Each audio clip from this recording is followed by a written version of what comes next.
Yung mga kapoche, kita tayo ng paanong manok, Adidas. Masarap yan. I-adobo natin yan. I-adobo natin yun.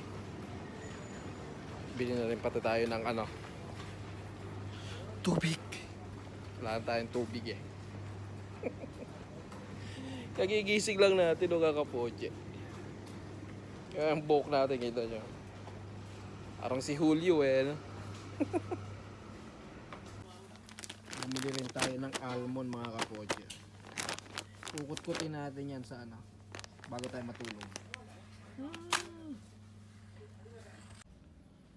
Kumuha rin tayo nito mga kapoche. Papaitan. Minsan pag gusto natin magluto. Yeah. Hello. Tubig na lang hanapin natin. Yo, kumuha rin tayo ng ketchup mga kapoche. Ito Miss Anghang.